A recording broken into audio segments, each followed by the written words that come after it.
হাতুড়ের বিদায় এখন সময়ের ব্যাপার মাত্র। বিসিবির নতুন সভাপতি হচ্ছেন ফারুক আহমেদ। ক্রীড়ামন্ত্রীর সাথে আলোচনা শেষে জাতীয় দলে ফিরলেন তামিম ইকবাল।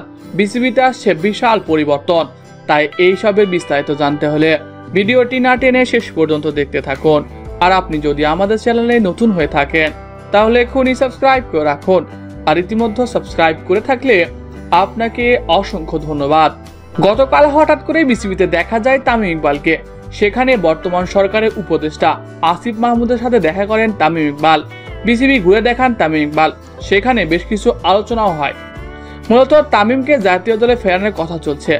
পাকিস্তান সিরিজের পরই তামিম জাতীয় দলে ফিরতে পারে বলে জানা গেছে। এছাড়াও বিসিবির সবকিছু ঘুরে ঘুরে দেখান তামিম ইকবাল আসিফ মাহমুদকে।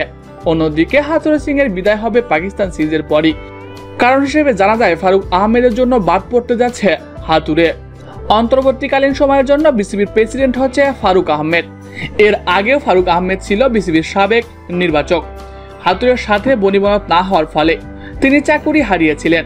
তবে বেশ কিছুদিন আগে এক ইন্টারভিউতে বলেন হাতুড়ে কোনো কাজের নয়, সে শুধু শুধু বড় টাকা নিয়ে বাংলাদেশের ক্ষতি করছে।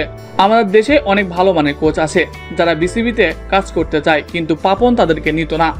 এর ফলে বিসিবির প্রেসিডেন্ট হওয়ার পরপরই হাতুড়ের চাকরিচ্যুত করবেন ফারুক আহমেদ। এই সরানোর কাজটা যেহেতু হাতুড় আমাকে খুব ভালো করে চেনে, সে তখন একটা রাস্তা বের করলো যে কোন কন্ডিশনে ফারুক কাজ করবে না।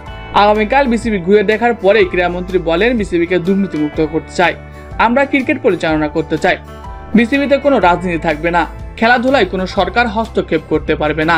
সেই দিক বিবেচনায় আমরা এমন একটা নীতি প্রণয়ন করতে চাই যেখানে ক্রিকেট ফুটবল কোথাও দুর্নীতি করতে পারবে না, তারা তাদের মতো এগিয়ে যাবে। প্রিয় দর্শক, বিসিবির প্রেসিডেন্ট হচ্ছে ফারুক আহমেদ, দলে ফিরছে তামিম ইকবাল, বিদায় হচ্ছে হাতুড়ে সিংহের। এই সব দেখে আপনার কেমন লাগছে কমেন্ট করে জানিয়ে দিন। এছাড়াও খেলাধুলা সকল আপডেট সবার আগে পেতে হলে আমাদের চ্যানেলটি সাবস্ক্রাইব করতে ভুলবেন না। ধন্যবাদ সবাইকে।